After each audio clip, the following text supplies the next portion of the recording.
Yo, yo, yo, what's going on? It's your boy GDQ. It's real Walter Ford back again. Mac 2301.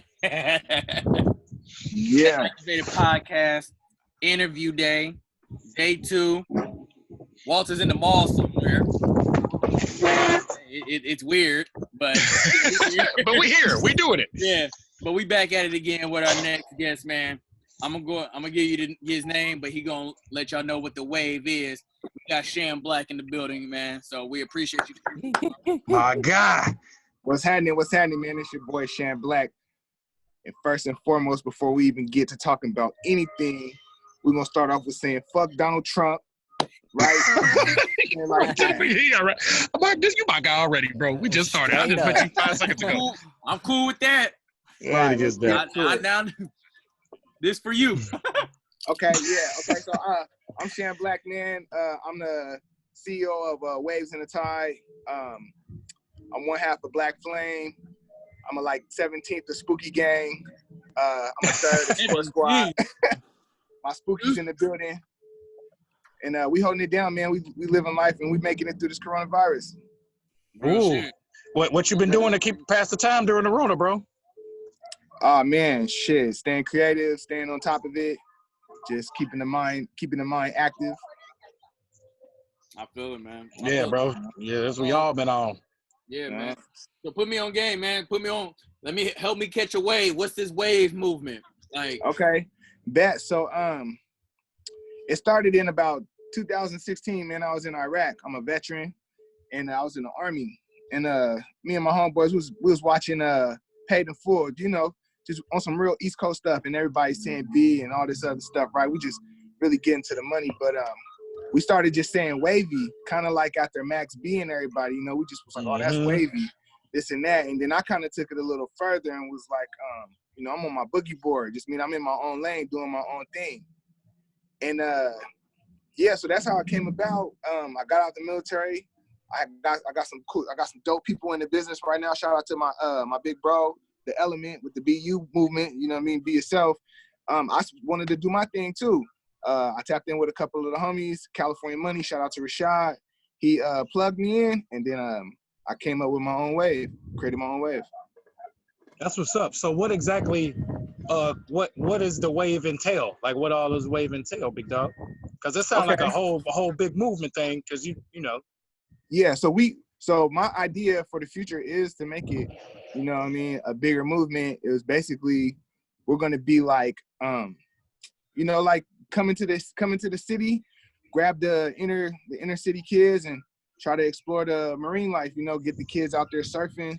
I know Ryan Anthony said he barely see the beach, but we pay all that money to be out here. So that's what the camp is about, man. The camp is about, pulling them in and getting them some exposure, man. We got to be exposed to more than that, because people come here to vacation. Feel me? Exactly. So you based out of San Diego, bro? You in California? Yeah, I'm from San Diego, California. Born and raised right here in the coast, right here in the west side. My God. Okay. So do you feel like you're influenced a lot by the West Coast and Southern Cal, or do you think it's more like other influences from, because like you said, the East Coast or the South, is it a blend? No, it's definitely a West Coast brand. It's an urban surf it's an urban surfwear. That's what my angle was with it, to have the urban surfwear. You see they got skateboarding, BMX, and you see Travis Scott and them. They kind of took the motorcycle jacket and, just did something different. So, Waves in the Tide is definitely a West Coast brand, surfer brand. Urban surfwear. I like that. Yeah. I like that, bro. I like that a lot. I support. I can't even swim. And see, that's what we're gonna be doing too, man. We're gonna be teaching classes. Yeah, man. We're gonna be teaching how to swim, how to surf, just being acquainted with the waters and the marine life, and getting out there to the coastline and enjoying that peacefulness. You know what I mean? That's what's up, bro. I think that's really what's up, because if I could be honest with you, I can't think of no black swimming instructors at all. That's not gym teachers. So that's being real, because I don't either. I know, unless he teach a PE. Yeah. I'm saying, but like you said. I got a homeboy that can't swim, man. He's a Marine and all that. Shout out to my main Chevy May. In the You know, Marines? Oh, snap. yeah, Okay. can't He swim, must be a bro. master floater. Hey, whatever the case may be, he was there. He might have floated. He couldn't swim though. That's me, G. No. Hey, No. so you're an artist too, right? You make music. Yeah. I also rap too. Can I play this song? I think you recently dropped it. I would play the video, but the shit is laggy. So I'm gonna just play the song, and then maybe you could explain a little bit about it. Okay. All right. So let me make sure this sound's working. All right. Ain't too many niggas fucking with me. Tryna double up cause I need plenty. Snakes, baby, I can sense the envy. Money, give me plenty. Every single dollar, every penny. Gotta stack it up, I gotta get it. Money is the motive when you in it. I be out here chillin' in the city. Ain't too many niggas fucking with me. Tryna double up cause I need plenty. Snakes, baby, I can sense the envy. Money, give me plenty. Every single dollar, every penny. Gotta stack it up, I gotta get it. Money is the motive when you in it. I don't wanna get a wrong impression. Nah, being broke in these streets will teach you a lesson. It's the money, the hustle, I got suggestions. Okay. Play a little clip of that. Yeah, that song's hard, bro. I fuck with Good it. looking, man. That shit is hard. Appreciate that. Yeah, That was you gotta be able to play produced. that above 25. What's that? You definitely gotta play it above 25, level 25 when you're in the whip. Yeah. You said who was that produced by though? Oh, that's produced by Karn Beats. Okay. Yeah. Say no more. Yeah. So how long you been in the music game, and what got you into music and kind of, I guess, finding your creative outlet? Okay. Well, it started when I was a kid, really. We used to take the tapes and then we would stick paper in them, me and my twin cousins. And then we would rap over the tapes, and we would try to rap like Bone Thugs and Harmony. That was Oh, you know That's about what we Bone used to Thugs, like. bro. That's the Midwest. yeah. Exactly. So that's how I started. Ooh, big bag. Whoa. Hold on, I'm in the energy right now, fool. Oh, yeah, they recorded. Now the big bag just dropped. Can I show my cannabis? Yeah. Yeah. The bag just dropped. You feel me? Looks delicious. Yeah. They just Of course, tapped man. in. We are cannabis supporters. Yeah. So okay, boom. So I started rapping when I was like about 8, man, and I did it as a hobby, just something to be creative, something to be different, and yeah, man, it was a thing for me that kept me kind of like, it kept me out the loop, but it kept me in the loop too, you know, just how that goes with everything. And when I went to San Diego High, I graduated from San Diego High School of Business, and I used to sell my CDs, man, for like $5, man. I had this marketing teacher that would let me make these posters, and I would post these posters up all over the school. Me and my homeboy Luis, who's now I believe he's a minister, but he used to be my rap partner, Black Flame. That's why I said half of Black Flame. That was my original rap group, and yeah, that's when I started rapping for real. But I joined the military. I didn't take it that serious. And it was just something to do that I was good at. My brother do it. Shout out to Grand Slam. Like I said, my big bro, the Element too. They all rap, man. So it was, it was just natural. But I really started to taking it serious probably like last year in August, man. I really just started to put my foot really, really in the game, and really invest in myself and invest into the craft. That's the key right there. Invest in yourself. Yeah. And once I started to do that, once I started to put some money behind my actions and to really push myself as an artist, is when I really started to, okay, this is who I am, who I already was, but this is who I am, and this is. But you found your voice. Yeah. I mean, I'm still finding it too. I think music is forever changing. It's always being the next creative outlet. Like you hear a lot of people using the autotune, Lil Baby and them, just in the mainstream more so. But I think it's always forever changing, So I found a voice. I like that. A voice. That's the best part. Yeah. So Sham, let me ask you, bro. Like, I just found out that you were former Army. Good Yep. shit. Bet. What's the transition like? You know, going from being in the military back into like the civilian life, and then jumping back into like a musician life. Like, how's that been for you? And what kind of obstacles have you faced? Okay, so sometimes in the military, everybody kind of on the same time frame. 0630 PT, 8 o'clock release, 0930 first formation. I did 9 years Army too, bro. I know you talking. Yeah, 11:30, boom, you get your hour and a half lunch. You come back at 1300. You did from 1300 to 1800. You there, or from 1300 to close the business. You there, and everybody has the same structure. And so, coming out the military, especially just coming back to my neighborhood, not everybody's on that time frame. Not everybody understands those blocks of time. Mm-hmm. And so for me, it was a little bit difficult because, I'm just anticipating everybody to be running like me, keep up, and it wasn't like that. I really had to slow things down a little bit to kind of catch up to, the civilians. Regular speed. Life. Yeah, civilian speed. Yes, because it's definitely it's fast paced. It's very fast paced, and it's a race it's like a battle. It's like a fight with the mind too. Because you got these blocks of hours is all you got. That's how you make up your day. Yeah. So that was one of the obstacles I had when I first got out and transitioning from being in the military to being a civilian to now, pursuing a music career and venturing into my own business and having my own clothing line. That's something as well.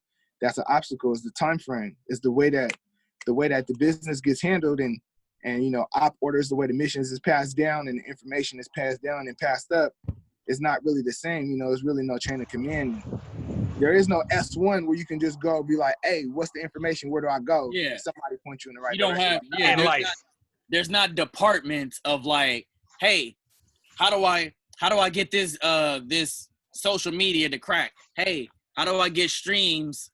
Yada yada yada, and all the process of becoming an artist or or trying to grow as an artist. Like, you can't just go ask for information. You don't have a captain or a general that says, hey, this is how it's done. This is how you're going to do it. This is how we're going to carry out this plan. Yeah. But I do see that there is some positives out of it. Yeah, it's definitely no real departments where you can go in and tap in there and they'd be like, hey, okay, go over here, take care of it over here, and so on and so forth. So. But I do think a couple of things that the military does teach you is that structure, is how to be on time, to hold yourself accountable. It taught me attention to detail. Yeah, very much so. Like, you got to be aware of your surroundings and a little bit more. So it definitely helped me, with my endeavors that I'm in, going on with my clothing line and this group podcast and everything else. Like, there's things of how I go about things are because how I was taught in the military and what I learned in the military. So military is full of shit, but there's definitely some good things out of it. So man. I believe in the military. I believe in the formula, because everything is formulas and math pretty much. And it worked, man. It worked. It's definitely some truth in there. But the truth is you're gonna have to drink the Kool-Aid, man. If you don't drink the Kool-Aid, it ain't gonna work. You gotta believe it. That's but real. Look, I'm gonna tell you, I'm gonna relate that to something else. That's with everything, though, my nigga. Everything you do, you have to believe in it, or it's not gonna work. You got to take it serious, straight Absolutely. like that. And start with for the military. For us, we kind of got I feel like we got submerged in that. It really soaked you. They really held you down in there until you was like, either I'm drinking the Kool-Aid or I'm getting out. And when I go back, at least for myself, and I think about all the obstacles that I faced, I was in the military for 10 years, man. You know what I'm saying? I was in there. I went to the military after I turned 19, so I was young, man. Hey, I was. so you just got out there. I just got out. Y'all got out in 2017, the end of 2017. So I'm still new, but I'm still fresh. Yeah, I got out 2018. I got out spring of 2018. Okay, we on the same page. I did an 8-year contract, and then they was like, "Do you want to re-enlist?" And I was like, "Man, I'm at 8." I was like, "Man, I might try to go ahead and make the career out of it." But I was like, "Nah." But my enlistment date or my re-enlistment date was 2016. Donald got elected. I was like, you know what? Let me do one, maybe two. Let me get one in a possible. Let me get two. My man said I got one in the P. Yeah, I got one in the P. That man, after that first year, I was like, oh nah, I'm good. Yeah, y'all got I'll it. be over here. We good with the packs, like you said, with the packs and stuff. Hey, you seen the big bag, man? You seen the big bag? I didn't know. Man. I didn't know how. You know how. I mean, I seen some of the interviews, but you know, nobody bring no big ass fucking bag of weed on there and shit and be like, oh nigga, you know, I seen the link name, I seen the SDSU, and I'm like, oh bruh. I'm like, it's because I went to state, and so I'm using their Zoom stuff because otherwise it cuts off after 40 minutes. So I'm just using their shit, but I get what you mean. Yeah, you cool, bro. You're okay. Good. Yeah, we are high cannabis supporters. We out here. What's that? I said we high cannabis supporters. Hey, listen, that's what I'm trying to pull up on there. I'm trying to pull up and blow one and just, you feel me, laugh. Yeah, buddy, let's do it, man. Whenever this everything quiet down, man, we gotta get you on there. Definitely. Hey, man, we about to. But before we wrap this up, man, where can everybody find you? All your social media, all your streaming, your music, everything. Everything. All of that. Okay, so you can find me everywhere, man, at Sham Blak, SHAM with a space, BLAK, Sham Blak. You can find me everywhere, man. Instagram, the book, motherfucking Spotify, YouTube, goddamn Apple Music, all of the streaming platforms. You can find me at Sham Blak. Where can I get that wave, bro? I'm trying to get up on that wave clothing, like in real life. Yeah. Waves, you can find us at wavesinthetide.com, wavesinthetide.com. And tap in, man. Free masks with every purchase to help stop the spread of COVID-19. You know, and we just started up, so we barely getting into the motion, but the mission statement is we're urban surfwear company, and we're coming into the inner city to bring the kids to the beach. You know, we love Ryan Anthony. And we understand what that statement means when you barely see the beach, and we're trying to break the cycle. You know, it starts with us. So, you know, we know San Diego. Support. San Diego have to cop something. Tap me in. San Diego is a tourist destination. You know, people come here to tour and to relax and to, you know, and the part that we know, you're not gonna be relaxed. You're gonna be, you know, you're gonna have your eyes open and your head on the swivel. Yeah, bro. You worried about what's going on and surviving. Yeah, but we're trying to introduce our people back to the sea, because, you know, Black people, we come from the coastline. A lot of us, you know, our ancestors, you know, they came from the west coast of Africa, so we used to seeing the water anyway. So, I mean, we barely see the beach, but we pushing the wave, you know. My guy, I appreciate that, bro, man. Yeah, I done been inspired all day, bro. You inspired the hell out of me, bro. That clothing line, I ain't gonna lie. Interview day. Interview day is cracking. But hey, man, y'all already know it's Activated Podcast. Interview day 2. Your boy Mac 2301 GDQ, Real Walter 4, Sham Blak, Sham God, making it happen, man, with the packs. Go ahead, let me hold some. But y'all already know, man, we out here. Interview day, man. We love y'all. Appreciate it. Boo.